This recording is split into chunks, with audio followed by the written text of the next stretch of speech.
Good morning વિદ્યાર્થી મિત્રો. Last લેક્ચરની અંદર આપણે ચેપ્ટર નંબર 3 છે એ શરૂ કર્યું હતું, જેની અંદર આપણે છેલ્લો ટોપિક છે એવો ભણ્યા હતા કે બે સમાંતર રેખાઓ અને તેની છેદિકાથી બનતા ખૂણાઓ. એની અંદર ટોટલ 3 પ્રકારના ખૂણાઓ બને છે, જેમાં પહેલો છે અનુકોણ, યુગ્મકોણ અને છેદિકાની એક જ તરફના અંતઃકોણ. બરાબર છે. ત્યાર પછી આપણે ટોટલ એ આકૃતિની અંદરથી કેટલા ખૂણા બને છે એ પણ જોયું હતું. બરાબર. છેલ્લો આપણે જે સમજાવેલો ટોપિક એવો હતો કે એ એક જ આકૃતિમાંથી ટોટલ 20 પ્રકારના જુદા જુદા ખૂણાઓ બને. જોઈએ તો 8 રેખિક જોડના બને, 4 છે એ અભિકોણની જોડ બને છે, અને બાકીના 8 ખૂણા તો આપણે જોયેલા જ છે. બરાબર. મેં જે 3 પ્રકાર કીધા એ પ્રકારને લઈને 8 આકૃતિઓ બનતી હતી. આજે હવે ત્યાર પછી આગળ વધવાનું છે, જેમાં તમને દાખલાઓ આપેલા છે ઉદાહરણો કરીને મટીરિયલમાં, પણ એ ઉદાહરણો છે ધોરણ 9ના છે. ધોરણ 9ના છે, પણ તોય છતાં આપણે 2 દાખલા છે એ જોશું, ત્યારબાદ આગળ વધશું. બરાબર. બહુ એટલે બહુ સિમ્પલ. એક બે સમાંતર રેખા અને તેની છેદિકાથી બનતા એવા પ્રકારનો એક જોશું, અને એક એની સિવાયનો જોશું. તો પહેલો જ જે દાખલો છે આપણે જોઈએ એ દાખલા નંબર 3. આકૃતિમાં એક્સ વાય અને એમ એને ઓ બિંદુમાં છેદે છે. તો એક આકૃતિ છે આવી રીતે, જે તમને આપેલી જશે, તમારે દોરવાની જરૂર નથી. એ આકૃતિ તમને ઓલરેડી આપેલી જ છે રકમની અંદર. મારાથી થોડીક ત્રાસી થાય તો કોઈ મૂંઝાવાની જરૂર નથી, તમારે મટીરિયલની અંદરથી જ જોવાનું છે. બરાબર.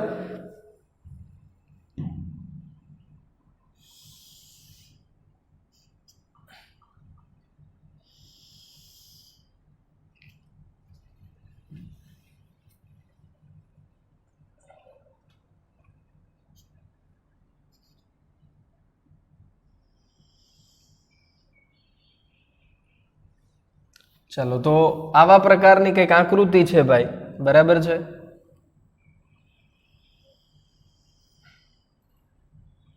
આવા પ્રકારની આકૃતિ છે. અહીંયા દર્શાવેલું છે 90 અંશ છે, એવી નિશાની કરેલી છે. હવે નામ પણ આપેલા છે કે નીચેની જે લાઈન છે આ જે એ એક્સ વાય છે, એક્સ અને અહીંયા વાય. બરાબર.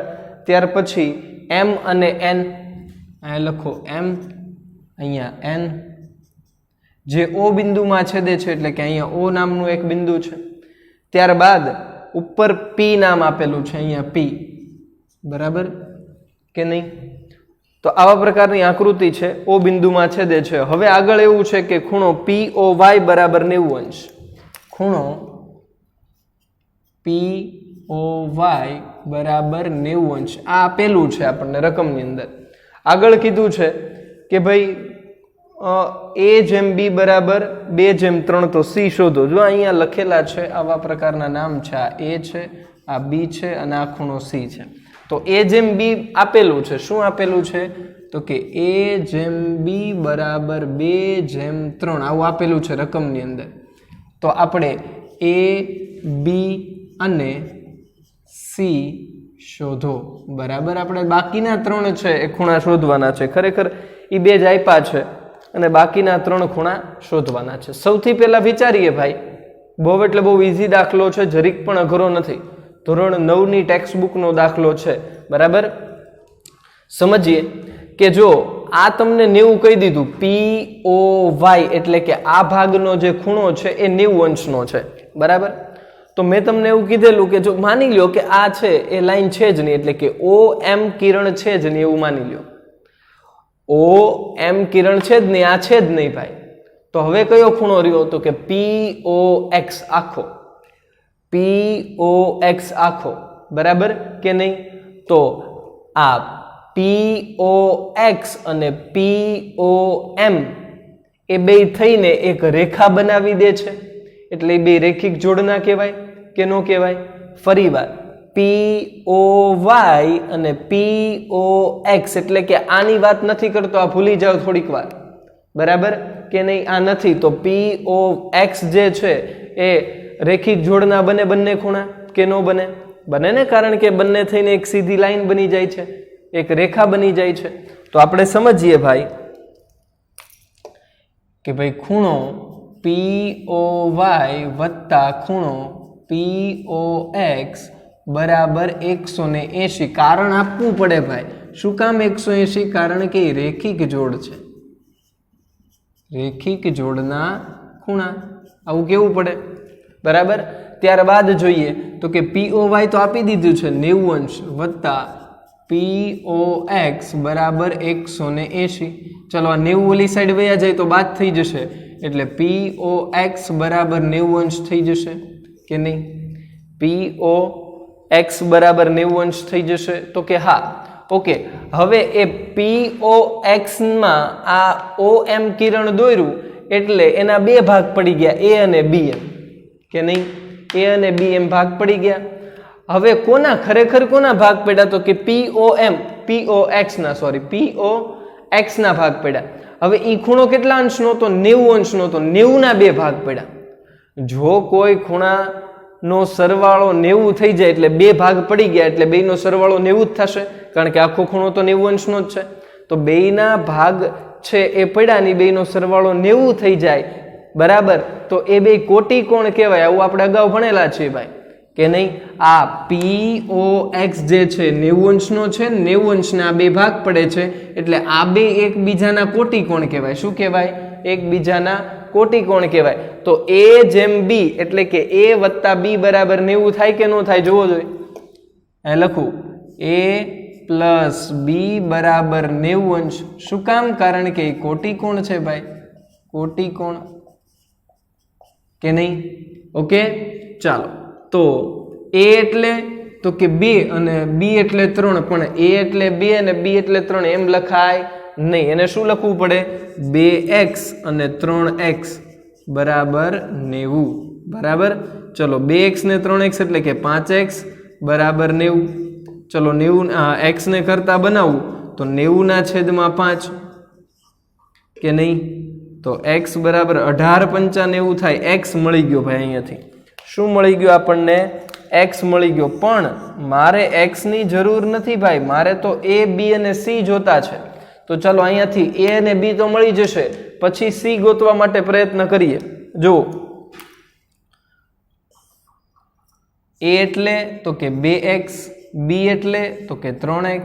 તો x ની કિંમત તો મળી ગઈ છે ને ભાઈ, 18. તો હું અહીંયા લખી શકું 2 × 18 એટલે કે 36 અને 3 × 18 એટલે કે 54. 18 તેરી 54 અંશ થઈ ગયો. તો A અને B તો મળી ગયા ભાઈ. હવે આપણે ગોતવાનો છે ખાલી C. શું ગોતવાનું છે? C અંશનો આ જે C છે એ ખૂણો ગોતવાનો છે.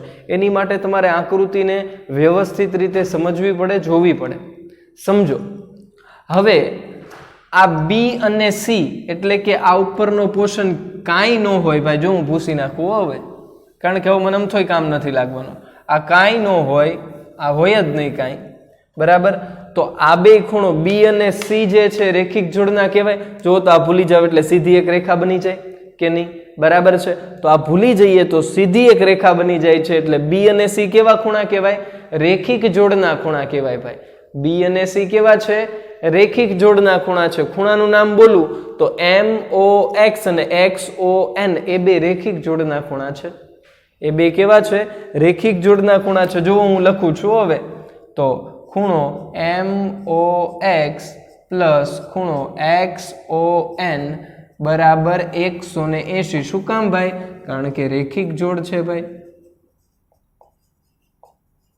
ક્લિયર છે કે નહીં? ઓકે, MOX એટલે કે B વત્તા C બરાબર 180. પણ B તો મને ખબર છે કેટલો છે, તો કે 54. અગાઉ મળી ગયેલો છે આપણને. તો અહીંયા 54 વત્તા C બરાબર 180. ચલો આ 54 ને ઓલી સાઈડ જવા દઉં તો C બરાબર 180 માઇનસ 54, બરાબર. તો C બરાબર બનશે કેટલા થશે? જુઓ તો 180 માંથી પેલા 54 બાદ કરી દઈએ તો 26 વધે. 26 ને ઓલા 100, 126 અંશનો ખૂણો બને. કેટલાનો? 126 અંશનો ખૂણો બનશે. જો આ ખૂણો પણ C મળી ગયો ભાઈ હવે આપણને. તો આવા પ્રકારનો દાખલો હોય તો આવડવો જો એ બહુ ઈઝી છે ભાઈ. જો એ છે એ પણ ખબર પડી ગઈ 36 છે, બી પણ ખબર પડી ગઈ 54 છે, અને સી પણ ખબર પડી ગઈ 126 છે. બહુ એટલે બહુ સરળ છે ભાઈ, આવડવો જોઈએ. હવે એક આવા જ પ્રકારનો ખૂણો આપણે દાખલો બે સમાંતર રેખા અને તેની છેદિકાથી આપણે જોઈએ એવા પ્રકારનો દાખલો જોઈએ. ફટાફટ સ્ક્રીનશોટ પાડી લ્યો ભાઈ, પછી છે એ આગળ વધીએ ત્યાંથી.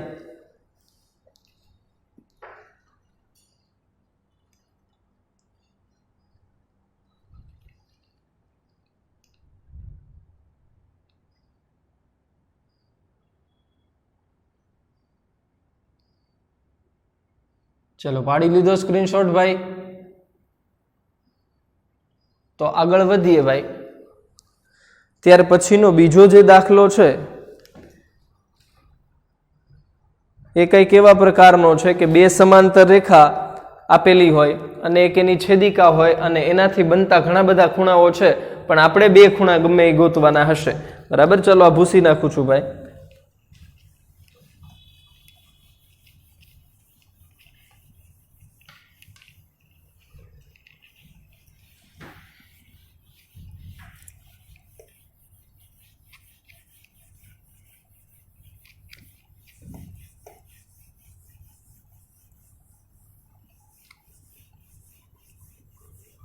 ચલો દાખલા નંબર 5 એવો છે કે x અને y નું મૂલ્ય શોધો. બે સમાંતર રેખા આપેલી છે. ચલો આવા પ્રકારની જો બે સમાંતર રેખા હોય, આ પહેલી રેખા, આ બીજી રેખા,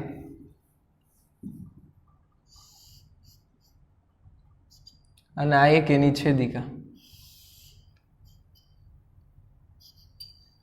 બરાબર, એક ખૂણો આપેલો છે તમને 50, અહીંયા લખેલું છે આકૃતિમાં જ તે 50. બરાબર, અને બીજો આપેલો છે 130, આપેલો છે 130. અહીંયા તમારે ગોતવાનો છે x, અહીંયા ગોતવાનો છે y. બહુ સરળ છે ભાઈ. નામ આપેલા છે AB અને CD. આ આકૃતિની અંદર અહીંયા A, B, C અને D. અહીંયા ક્યાંય નામ નથી આપ્યા, પણ આપણે લખવા પડશે, કારણ કે આપણે જો ખૂણાના નામ બોલવા હોય ને ત્યારે આપણે એ આલ્ફાબેટની જરૂર પડે. માની લો અહીંયા લખી નાખું x, અહીંયા લખી નાખું y, અહીંયા લખી નાખું O અને અહીંયા લખી નાખું M. તો જો XOA એ આપણને આપી દીધું છે 50. XOA એટલે 50. હવે સમજો ભાઈ કે આની અંદરથી મેં તમને શીખવાડેલા છે કે આની અંદર ટોટલ 20 પ્રકારના ખૂણાઓ બને, 8 રેખિક જોડ બને, 4 અભિકોણ બને, અને 8 તો આપણે સમજેલા જ છીએ કે ભાઈ અનુકોણ હોય કે પછી યુગ્મકોણ હોય કે પછી એની સિવાયનો છેદિકાની એક જ તરફના અંતઃકોણ હોય. તો એ તમને આવડવું જોઈએ. બરાબર ને? હવે અહીંયાથી પેલા આપણે 8 પ્રકારના ખૂણા જોયા હતા. એમાંથી કાંઈ પેલા જો લાગુ પડી જતું હોય તો ઇટ્સ ઓકે, તો સારામાં સારું કહેવાય. જો એમાં આ લાગુ પડી જાય, તમે જોઈ શકો. તો ધારો કે આને આપણે 130 છે, તો આને x ને પણ હું 130 કહી શકું. કયા કારણોસર? જો A O M Y અને M C. બરાબર, એટલે આ F બને. જુઓ F બને છે કે નહીં? એટલે આ બંને ખૂણા કેવા કહેવાય? અનુકોણ કહેવાય. કેવા કહેવાય? અનુકોણ. તો 130 ખબર પડી જાય. આ પહેલી રીત. માની લો બીજી રીતે, આ 50 અને આ x, આ બે રેખિક જોડના કહેવાય. આ બીજી રીત. બરાબર કે નહીં? હવે ત્રીજું શીખવાડું. જુઓ કે આપણે માની લે આ 130 છે, તો આ સામેનો પણ 130 અભિકોણ પ્રમાણે. બરાબર, પણ આ પહેલી રીત, આના માટે પહેલી રીત, આની માટે બે રીત થઈ. કેટલી? આ 50, તો આ રેખિક જોડ થઈને 130 થઈ જશે. સેમ ટુ સેમ આ 130, તો આ પણ 130. આ બીજી રીત છે, અનુકોણની રીતે ગોતી શકાય. તમે આમ પણ વિચારી શકો, આ 50 તો આ 50 ને પછી આ બે રેખિક જોડ, તોય વાંધો નહીં, ગમે મળી તો જશે જ તે. બરાબર, ચલો સમજીએ. આપણે x ને પેલા ગોતીએ. તો XOA અને AOM એ બે છે. ફરી વાર હું બોલું છું ખૂણાના નામ, તમે જોઈ લેજો. XOA લખું છું ખૂણો XOA અને ખૂણો AOM એ બે કેવા કહેવાય? રેખિક જોડના ખૂણા કહેવાય. કેવા કહેવાય? રેખિક જોડના ખૂણા છે. તો આ બેનો સરવાળો 180 થાય એવું આપણને ખબર પડવી જોઈએ. ચલો તો હું લખું છું ખૂણો XOA વત્તા ખૂણો AOM બરાબર 180. ચલો XOA તમને ખબર છે 50 અંશ આપેલો છે, પણ AOX છે AOM છે નથી ખબર, તો એમને એમ રાખું છું. ચલો હવે હું જો 50 ને ઓલી સાઈડ જવા દઉં અને AOM ની જગ્યાએ હું છે X લખું છું, એની જગ્યાએ X લખેલો છે ને તમારે, X ગોતવાનો છે એટલે X બરાબર 180 માઇનસ 50 એટલે કે X બરાબર થશે 130. આ પહેલો ખૂણો મળી ગયો આપણને, આપણે જે ગોતવાનો હતો એમાંથી આ પહેલો ખૂણો છે એ મળી ગયો. અથવા તમે શું બીજું વિચારી શકો એમ, આનો આ દાખલો. હવે જો હું અનુકોણ બનાવું છું AOM અને CMY આ બે અનુકોણની જોડ કહેવાય. F બને ત્યાં જોઈ લો એકવાર. તો હું એવું પણ લખી શકું ભાઈ કે ખૂણો AOM અને ખૂણો CMY અનુકોણની જોડ છે. અનુકોણની જોડ છે, બરાબર છે કે નહીં? તો અનુકોણની જોડના બંને ખૂણા કેવા હોય ભાઈ? સરખા હોય એવું ખબર પડવી જોઈએ. તો ખૂણો AOM બરાબર ખૂણો CMY થાય. તો AOM ખબર નથી એટલે AOM એમને રહેવા દઉં. આ CMY ની જગ્યાએ હું 130 લખી શકું, તો 130 લખી નાખ્યા. હવે AOM એટલે આપણને આકૃતિમાં X કીધું છે, તો X બરાબર 130. તમે આવી રીતે પણ એને મેળવી શકો. બંને રીત સાચી છે ભાઈ. તમને જે રીતે આઈડિયા આવતો હોય એ રીતે તમે મગજ દોડાવી શકો, બરાબર, પણ દોડાવવાનું ખરી. ચલો ત્યારબાદ જોઈએ કે ભાઈ હવે મારે આનો તો એક જ રસ્તો બહુ ઈઝી કે આ 130 છે તો આ 130 કહી દેવાય અભિકોણની જોડ પ્રમાણે. એ ઈઝી પડે એટલા માટે. બાકી એવું જરૂરી નથી કે કદાચ એ ખૂણો બીજી રીતે પણ તમે ગોતી શકો. કઈ રીતે? જુઓ, એની માટેની એક રીત કહું. આ 50 છે તો આ 50 હોય ભાઈ, અભિકોણ પ્રમાણે આ 50 થઈ જાય. તો કે હા, આ 50 ને y આ બે છેદિકાની એક જ તરફના અંતઃકોણ થાય એટલે બેનો સરવાળો 180 થાય. તો ત્યાંથી પણ તમે ગોતી શકો, પણ એમાં બે પ્રોસેસ કરવી પડે. આ બે પેલા અભિકોણ કહેવાના ને પછી બેને છેદિકાની એક જ તરફના. એની કરતા ડાયરેક્ટ અહીંયા બે અભિકોણ કહી દીધું, એક જ સ્ટેપમાં દાખલો પૂરો થઈ જાય કે ન થઈ જાય? ખ્યાલ આવે છે? તો એવું પણ તમે વિચારી શકો. જો હું લખું છું કે ભાઈ ખૂણો CMY અને ખૂણો, હવે આ y ખૂણો બોલવો હોય તો OMD. શું થાય? OMD અથવા તો DMO એવું બોલી શકાય. એ અભિકોણની જોડ છે. શેની? તો કે અભિકોણની જોડ છે. ચાલો, તો CMY અને OMD અભિકોણની જોડ છે. તો સમજો ભાઈ બહુ ઈઝી કે ખૂણો CMY બરાબર ખૂણો OMD થાય કે નહીં? તો CMY ખબર છે કેટલો છે? 130. તો 130 બરાબર ખૂણો OMD થાય અને OMD ની જગ્યાએ હું y લખી શકું તો 130 અંશ બરાબર y થઈ જાય, ખાલી y લખી શકાય. તો y બરાબર 130. આવું પણ ખબર પડી જાય. બહુ ઈઝી દાખલો છે ભાઈ, તમને આવડવો જોઈએ. તમારો મગજ કઈ રીતે ચાલે છે એની ઉપર ડિપેન્ડ કરે. જેમ બને એમ શોર્ટ દાખલો બનાવવાની ટ્રાય કરવાની, બરાબર. જો તમે આની માટે પહેલા 50 કરો અને અભિકોણ બનાવો, પછી છેદિકાની એક જ તરફના અંતઃકોણ બનાવો તો એ થોડુંક લાંબુ થઈ જશે, બરાબર. દાખલો થોડોક લાંબો બનશે, પણ એવું નહીં કરવાનું ભાઈ બને ત્યાં સુધી. ડાયરેક્ટ અહીંયા અભિકોણ બને છે તો બનાવી નાખો ને, બીજો એક સ્ટેપ શું કામ વધારવું જોઈએ? ફટાફટ છે આનો સ્ક્રીનશોટ પાડી લો. ત્યારબાદ નવા ટોપિક ઉપર જઈએ, બરાબર. આ ધોરણ 9 ને લગતા દાખલા છે, બરાબર.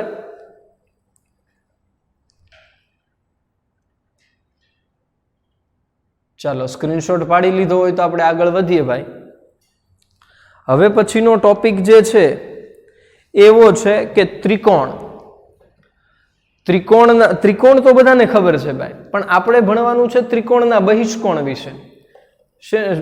શું ભણવાનું છે? ત્રિકોણના બહિષ્કોણ વિશે ભણવાનું છે. તો એ પણ બહુ સહેલો ટોપિક છે ને એને લગતા દાખલા 8મા ધોરણમાં પૂછાય છે. બરાબર, ચલો આ ભૂસી નાખું, પછી ત્રિકોણની લગતી વાત કરીએ. હવે હું આકૃતિ છે એ એકવાર દોરીને સમજાવીશ, પછી એને લગતા દાખલા ઉપર જશું. બરાબર, એની થિયરી છે એકવાર સમજાવી દઉં, ત્યારબાદ આગળ વધીએ. એને લગતા દાખલા કેવા કેવા પ્રકારના પૂછાઈ શકે. જો એવા ધોરણ 8ની અંદર પણ પૂછાય છે, ધોરણ 9ની અંદર પણ પૂછાય છે.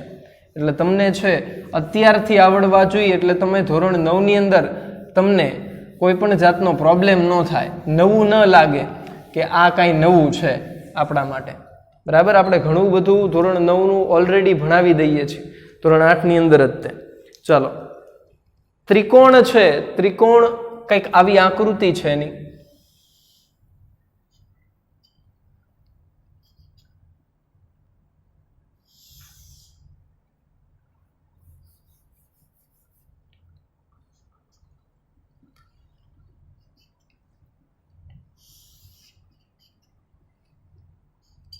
બરાબર, અહીંયાથી ત્રિકોણ આવી રીતે બને, પણ આપણે આ જ આકૃતિને અત્યાર સુધી જોયેલી છે.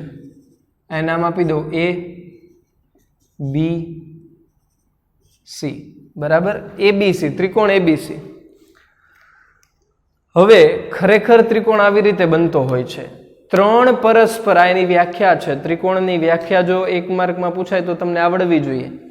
3 પરસ્પર છેદતી રેખાઓથી બનતી બંધ આકૃતિને 3 પરસ્પર છેદતી. જો આ ત્રણેય રેખા જે છે, આ પહેલી રેખા, આ બીજી અને આ ત્રીજી, એ ત્રણેય એકબીજાને ક્યાંક ને ક્યાંક છેદે છે. બરાબર, તો આ છેદે એટલે એક બંધ આકૃતિ રચાય, જો આવી, જેને ત્રિકોણ કહી શકાય. તો આ ત્રિકોણની વ્યાખ્યા છે કે 3 પરસ્પર છેદતી રેખાઓથી બનતી બંધ આકૃતિને, જો એ બંધ છે, એ બંધ આકૃતિને છે આપણે ત્રિકોણ કહી શકીએ. બરાબર, ત્રિકોણને 3 બાજુ, 3 શિરોબિંદુ અને 3 ખૂણાઓ હોય, આ બધા જાણો છો તમે. બરાબર, ખૂણાઓ તો કે ખૂણો A, ખૂણો B, ખૂણો C. શિરોબિંદુ તો કે શિરોબિંદુ A, B અને C. ત્યારબાદ બાજુ AB, BC અને CA, એમ 3 બાજુઓ હોય. પણ અહીંયાથી આપણે જે શીખવાનું છે એ છે ત્રિકોણનો બહિષ્કોણ. શું છે ભાઈ? ત્રિકોણનો બહિષ્કોણ. આ થઈ ખાલી ત્રિકોણની વાત ભાઈ. મારે ત્રિકોણની વાત નથી કરવાની, મારે જે વાત કરવી છે એ છે ત્રિકોણનો બહિષ્કોણ. બરાબર, ત્રિકોણનો બહિષ્કોણ વિશે મારે વાત કરવી છે. બહિષ્કોણ એટલે શું ભાઈ? તો કે ત્રિકોણની બહાર રચાતો ખૂણો, આવું આપણે સામાન્ય ભાષામાં કહી શકીએ. પણ બધા જેટલા બહાર રચાય બધા બહિષ્કોણ ન હોય ભાઈ, એની માટે પ્રોપર પાછી વ્યાખ્યા છે. બરાબર કે નહીં? સમજાય છે? બહારની બાજુ બને 100%, બહિષ્કોણ એટલે એ આકૃતિની કંઈક બહાર જ બનતો હોય. જો ત્રિકોણનો બહિષ્કોણ કે તો ત્રિકોણની બહાર જ બનતો હોય, પણ એની માટે પણ એક વ્યાખ્યા છે. વ્યાખ્યા કેવી છે? તો કે ત્રિકોણના કોઈ પણ ખૂણા સાથે, હવે ત્રિકોણને 3 ખૂણા છે, A, B અને C. બરાબર, ત્રિકોણના કોઈ પણ ખૂણા સાથે રેખિક જોડનો જે ખૂણો રચે, બરાબર, રેખિક જોડના જે ખૂણા રચે એ 2 છે, અથવા તો એ 12નો ખૂણો જે છે એને આપણે બહિષ્કોણ કહી શકીએ. બરાબર, ત્રિકોણના કોઈ પણ ખૂણા સાથે રેખિક જોડ બનાવતા ખૂણાને એનો બહિષ્કોણ કહી શકાય. આ બહિષ્કોણની વ્યાખ્યા છે. ફરીવાર સમજાવું છું. માની લો કે ત્રિકોણનો આ ખૂણો છે, ખૂણા A ની વાત કરું છું. બરાબર, આ ટપકું કર્યું એની સાથે કોઈ પણ ખૂણો રેખિક જોડ બનાવે. જો તો આ અને આ, એટલે કે અહીંયા સ્ટાર બનાવવું છે. બરાબર, તો આ છે એ રેખિક જોડનો બન્યો. કેમ રેખિક જોડનો કઈ રીતે ખબર પડે ભાઈ? તો આ ભૂલી જાવ એટલે આ 2 છે, આ હું આને ભૂલી જાઉં થોડીક વાર આ રેખાને, તો આ 2 ભેગા થઈને એક સ્ટ્રેટ લાઈન બની જશે. એટલા માટે આપણે રેખિક જોડ કહી શકીએ. બરાબર છે કે નહીં? તો એમ થાય સર એ એક જ બને, તો કે ના આ પણ બને, અહીંયા તે રેખિક જોડ બને. જો આ ભૂલી જાઓ અને આ ભૂલી જાઓ લાઈન, બરાબર, આખી લાઈન ભૂલી જાઓ એટલે આ બે છે એ ભેગા થઈને એક રેખા બની જાય, તો એ પણ એનો બહિષ્કોણ છે. ત્રિકોણના કોઈ પણ ખૂણા સાથે રેખિક જોડ બનવી જોઈએ, બરાબર. ત્રિકોણના કોઈ પણ ખૂણા સાથે શું બનવું જોઈએ? રેખિક જોડ બનવી જોઈએ, એટલે એનો બહિષ્કોણ કહેવાય. તો એ બે ખૂણાના બહિષ્કોણ કહી શકાય, બરાબર છે, ત્રિકોણના બહિષ્કોણ કહી શકાય. એવી જ રીતે ભાઈ ખૂણા બી સાથે, ફોર એક્ઝામ્પલ મેં અહીંયા કર્યો સ્ટાર, બરાબર કે નહીં? તો એ સ્ટાર સાથે અહીંયા એક આવી રીતે હેશટેગ કર્યું. ચાલો અહીંયા આ સ્ટાર અને હેશટેગ છે, આ બે એકબીજાના જુઓ તો રેખિક જોડ બને છે એકબીજા, એક બે રેખિક જોડના બને કે ન બને? તો કે હા બને, તો એનો બહિષ્કોણ છે ત્રિકોણનો. સેમ ટુ સેમ અહીંયા પણ રેખિક જોડના બને આ બે, તો એનો બહિષ્કોણ કહેવાય. સેમ ટુ સેમ અહીંયા ભાઈ ફોર એક્ઝામ્પલ હવે આવી રીતે સાઇન કરી, બરાબર, રાઈટ કર્યું છે, તો એ ત્યાં જો હું અહીંયા ચોકડી કરું છું ભાઈ આવી, બરાબર, તો એ પણ છે એ રેખિક જોડ બનાવે. આ સાચું અને આ ખોટું, આ બે રેખિક જોડ બને છે. એવી જ રીતે આ સાચું ને આ ખોટું, એ બે રેખિક જોડ બનાવે, તો એના બહિષ્કોણ કહેવાય ભાઈ. ટોટલ ત્રિકોણને 6 બહિષ્કોણ હોય, 1 2 3 4 5 અને 6. ઘણા બધાને વિચાર આવતો હશે કે સર આ બહિષ્કોણ નો કહેવાય, અહીંયા છે, તો ભાઈ ના, એ બહિષ્કોણ કહેવાય નહીં. કારણ કે બહિષ્કોણની વ્યાખ્યા આપણને એવું કહે છે કે આ સ્ટાર સાથે કંઈક રેખિક જોડ નો બનાવે. આ બે તો ભાઈ અભિકોણ થઈ ગયા, એ રેખિક જોડ ક્યાંથી બનવાના? જે રેખિક જોડ બનાવે એ જ બહિષ્કોણ હોય ભાઈ. આ રેખિક જોડ નથી બનાવતો એટલા માટે બહિષ્કોણ નથી. ખરેખર છે ત્રિકોણની બહાર જ તે, તો પણ બહિષ્કોણ નથી. કેમ? કારણ કે એની સાથે રેખિક જોડ નથી બનાવતો એટલા માટે. તો ત્રિકોણના દરેક શિરોબિંદુ પાસે, શિરોબિંદુ એ, બી અને સી, દરેક શિરોબિંદુ પાસે બે છે બહિષ્કોણ મળે. એમ ટોટલ ત્રિકોણને 6 બહિષ્કોણ હોય ભાઈ. કેટલા? 6 બહિષ્કોણ હોય. તો આ એક મુદ્દો છે નોટ કરવા જેવો કે ત્રિકોણના દરેક શિરોબિંદુ પાસે, દરેક શિરોબિંદુ પાસે 2 બહિષ્કોણ મળે. કેટલા? 2 બહિષ્કોણ મળે. આમ આના વાક્યમાં કન્ટિન્યુ કરું છું. આમ ત્રિકોણને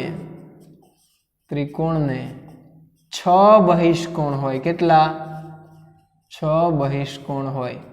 જો બે પ્રકારના પ્રશ્નો પૂછી શકે. ત્રિકોણના દરેક શિરોબિંદુ પાસે કેટલા બહિષ્કોણ મળે? તો જવાબ 2 આવે. અને ત્રિકોણને કુલ છે ટોટલ કેટલા બહિષ્કોણ હોય? તો 6 જવાબ આવે. એટલે આ બંને જવાબ છે, બંને રીતે પ્રશ્ન પૂછી શકે, આપણને ખબર પડવા જોઈએ. ઓકે, ટોટલ 6 બહિષ્કોણ હોય, પણ દરેક શિરોબિંદુ પાસે 2 હોય. ચાલો, ત્યાર પછી ત્રિકોણના 6 બહિષ્કોણનો સરવાળો 720 થાય. કેટલો થાય? 720 થાય. આ પણ ખબર પડવી જોઈએ. આ પણ પ્રશ્ન પૂછી શકે કે ત્રિકોણના 6 બહિષ્કોણનો જો હું સરવાળો કરું ભાઈ તો 720 થઈ જાય. કેટલો? 720. હવે એ ત્રિકોણ હોય, ચતુષ્કોણ હોય, પંચકોણ હોય, ષટકોણ હોય, સપ્તકોણ હોય, ગમે કોણ હોય ભાઈ, બરાબર, સરવાળો 720 જ થાય. સરવાળો કેટલો થાય? 720 જ થાય. એ તમારી રીતે પછી તમારે ચેક કરવાનું. અત્યારે એની વિશે જાજી ચર્ચા નથી કરતો, બરાબર. તો 6 બહિષ્કોણનો સરવાળો 720 થશે. એ મેં તમને સાબિત કરીને દેખાડેલું છે. અત્યારે જરૂર નથી કાંઈ કે સાબિત કરાય, બરાબર. ત્યારબાદ હવે ત્રિકોણને લગતા, બરાબર, ત્રિકોણને છે એ લગતા બહિષ્કોણને લગતા છે એ આપણે દાખલા જોવાના છે. તો આપણે હવે બહિષ્કોણને લગતા દાખલાની છે આપણે ચર્ચા કરીએ, બરાબર કે નહીં? ઓકે, બહુ એટલે બહુ સરળ છે ભાઈ. ખાલી બહિષ્કોણમાં રેખિક જોડ સિવાય કાંઈ યાદ નથી રાખવાનું.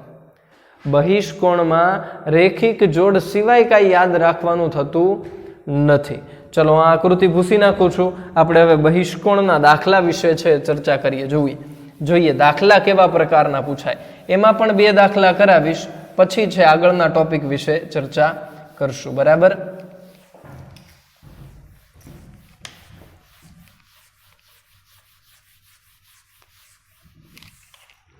ચાલો, પેલો જ દાખલો છે, પેલો નથી લેતો હું, બીજો દાખલો લઉં છું. બરાબર, કે ભાઈ આવા પ્રકારની કંઈક આકૃતિ છે. ધોરણ 9ની જ છે આકૃતિ તો. બરાબર,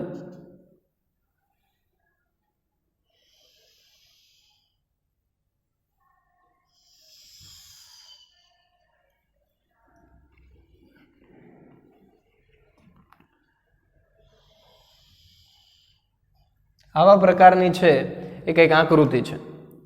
ચાલો, નામ આપેલા છે SPQ, આવી રીતે નામ આપેલા છે. અહીંયા છે S, અહીંયા છે P, અહીંયા છે Q. આગળ જોઈએ તો નામ આપેલું છે T અને R. અહીંયા નામ આપેલું છે T અને અહીંયા નામ આપેલો છે R. તો જો પેલા PQR ત્રિકોણ છે, PQR જે છે એ ત્રિકોણ છે. એ ત્રિકોણના 3 ખૂણા, આ પેલો, આ બીજો અને આ ત્રીજો, એમ 3 ખૂણા. હવે જે બહિષ્કોણ કયા કયા છે, તો જો આ ટપકા સાથે આ રેખિક જોડ બનાવે તો એનો બહિષ્કોણ કહેવાય. આ ફૂદડી સાથે આ ખૂણો રેખિક જોડ બનાવી એનો બહિષ્કોણ કહેવાય. ખ્યાલ આવે છે? હવે તમને આપી દીધા છે કે ભાઈ આ જે ખૂણો છે એ છે 110 અંશનો. કેટલા? આ જે છે 110 અંશનો આપેલો છે. અને ઉપરનો જે ખૂણો છે, 2 બહિષ્કોણ ટૂંકમાં આપી દીધા છે, એ છે 135 અંશ. અને તમને ગોતવાનો કીધો છે PRQ, એટલે PRQ આ જે છે ને ભાઈ એ ખૂણો ગોતવાનો છે. ખૂણો PRQ ગોતવાનો છે. જુઓ, ખૂણો PRQ છે એ ક્વેશ્ચન માર્ક છે, ગોતવાનો છે. સરળ છે ભાઈ, અઘરું બિલકુલ નથી. બરાબર, તમે જેટલું વિચારો છો એટલું અઘરું નથી. સમજીએ પેલા આ 110 અને આ સ્ટાર એ 2 રેખિક જોડના છે કે નહીં? હમણાં જ આપણે સમજ્યા. તો એ 2 રેખિક જોડના છે, તો રેખિક જોડનો સરવાળો તો 180 થાય તો ખબર છે બધાને ભાઈ. તો એ પેલા ગોતી નાખો. જુઓ, ખૂણો, આના નામ બોલવાના છો, આખા નામ જુઓ. અહીંયા તમે PQT પણ બોલી શકો ને SQT પણ બોલી શકો, તમને જે ફાવે. બરાબર, ખૂણો PQT અને ખૂણો, જો આ 110 વાળો હું ખૂણો બોલ્યો, અને બીજો PQR, એ 2 રેખિક જોડના છે. અને ખૂણો PQR રેખિક જોડના છે, રેખિક જોડના ખૂણાઓ છે. બરાબર કે નહીં? ત્યાર પછી બેયનો સરવાળો 180 થશે, તો કે PQT પ્લસ ખૂણો PQR બરાબર 180. હવે સામે રેખિક જોડ લખવાની જરૂર નથી ભાઈ. શું કામ નથી? કારણ કે ઉપર આપણે લખી જ નાખ્યું. ચલો, તો PQT એટલે 110 પ્લસ ખૂણો PQR બરાબર 180. 110 ને હું ઓલી સાઈડ જવા દઉં એટલે 180 માંથી બાદ થઈ જશે. તો PQR બરાબર 180 માઇનસ 110, એટલે PQR જે છે એ મને મળ્યો 70 અંશનો. કેટલા?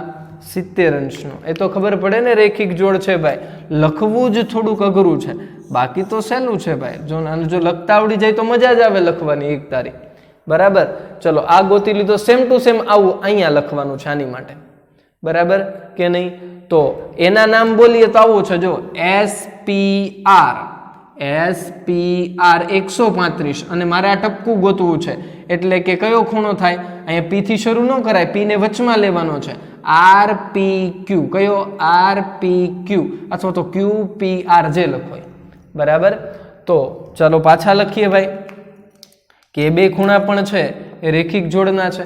મને હું કઈ રીતે દાખલો ગણું છું એ પણ તમને કહી દઉં કે આ બંનેનો સરવાળો, આ બંને ખૂણા મને ખબર પડી જાય ભાઈ, આ બંને ખૂણા મને ખબર પડી જાય તો મને આ બેયનો સરવાળો, ટોટલ આપણે ત્રિકોણના 3 ખૂણાનો સરવાળો 180 થાય તો આપણને ખબર જ હોય. તો આ 2 ખૂણા મળી જાય તો પછી આ મળી જાય. 180 માંથી આ 2 ખૂણાનો સરવાળો બાદ કરી દેવાનો. બીજી રીત પણ કરાવીશ. બરાબર, આ પેલી રીત છે.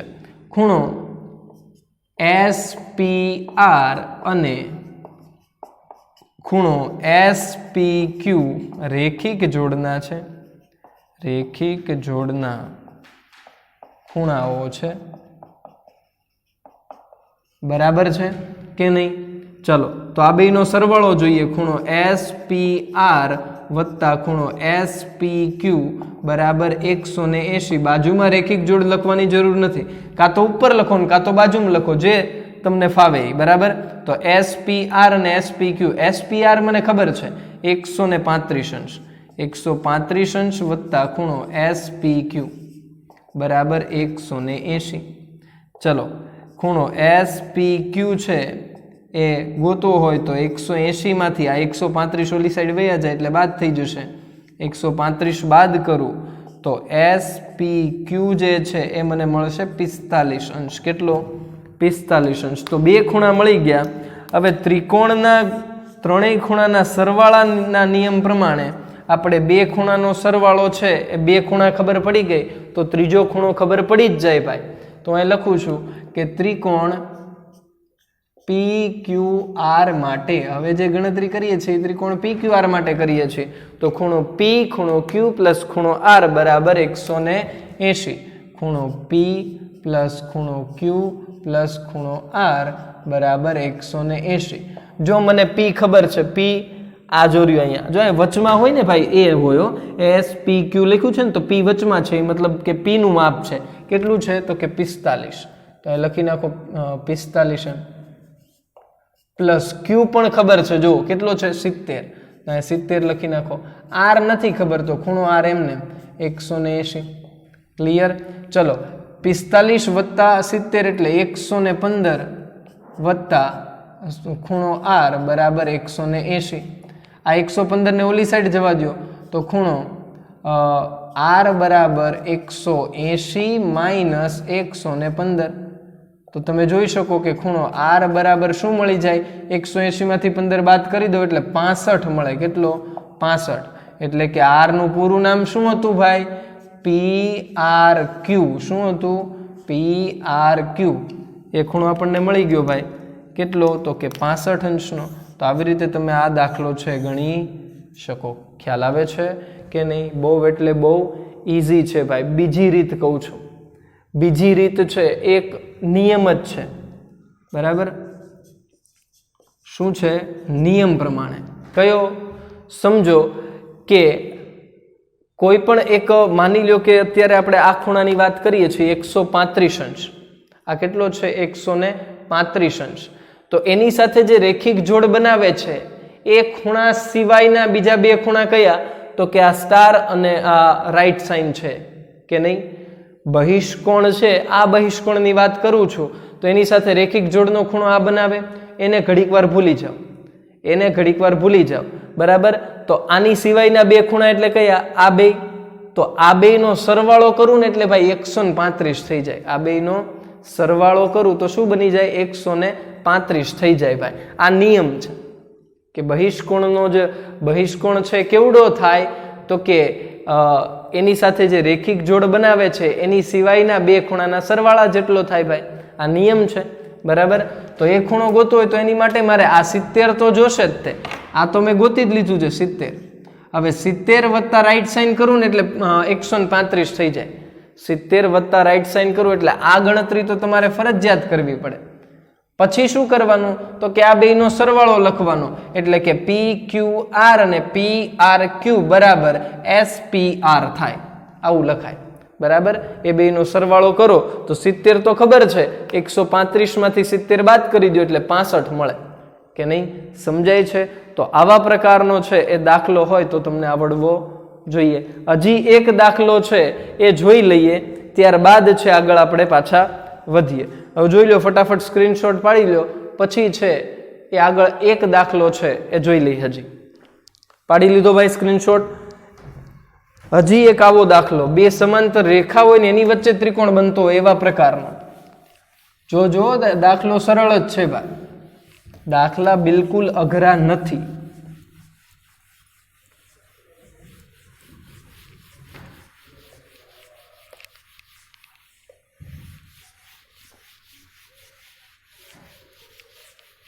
ચાલો સમજીએ. દાખલો છે કંઈક આવા પ્રકારનો છે. જુઓ આકૃતિ આવી છે, આકૃતિ તમને આપેલી જશે.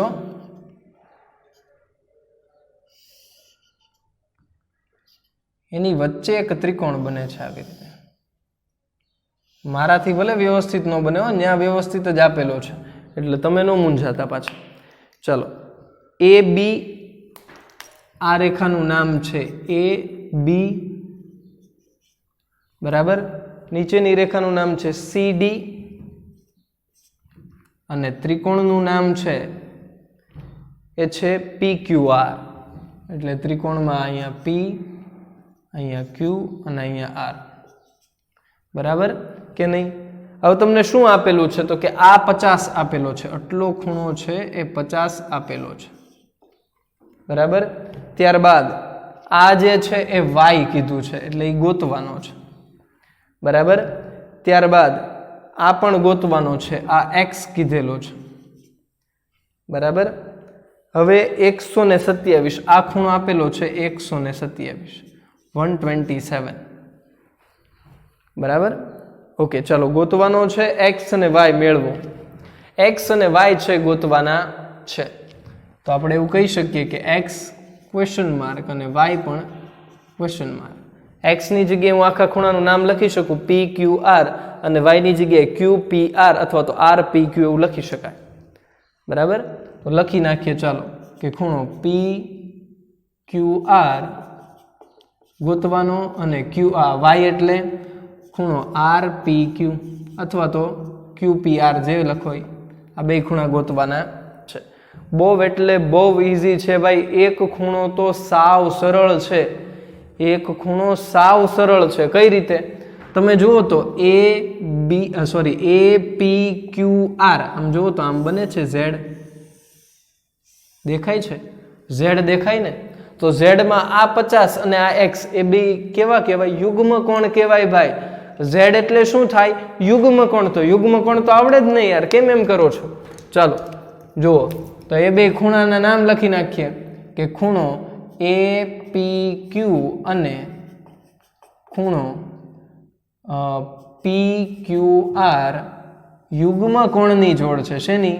યુગ્મ કોણની જોડ છે ભાઈ. યુગ્મ કોણ કેવા હોય ભાઈ? બે સરખા જ હોય, સરખા માપના જ હોય. તો હું એવું લખી શકું કે ખૂણો એ પી ક્યુ બરાબર ખૂણો પી ક્યુ આર. હવે પી ક્યુ આર તો આપણને ખબર નથી, પણ એ પી ક્યુ તો ખબર છે ભાઈ. કેટલો છે? તો કે 50. તો અહીંયા લખી નાખો 50 બરાબર ખૂણો પી ક્યુ આર. તો આપણે હું લખું છું કે ભાઈ પી ક્યુ આર બરાબર 50. પણ પી ક્યુ આર એટલે શું થાય? તો કે એક્સ. જુઓ તો અહીંયા હું લખી શકું કે એક્સ બરાબર 50 અંશ. આ એક તો મળી ગયો ભાઈ, એક્સનું કામ પૂરું. એક જ સ્ટેપમાં એક્સનું કામ પૂરું થઈ ગયું. હવે આપણે વાય ગોતવાનો છે. એ વાય પાછો થોડોક અઘરો છે, વાય પાછો વાયડો છે થોડો, બરાબર. સમજીએ કઈ રીતે ગોતશું. અઘરું કાંઈ ન હોય, જો થોડીક એવી બુદ્ધિ ચાલી જાય તો ઇઝી જ થઈ જાય.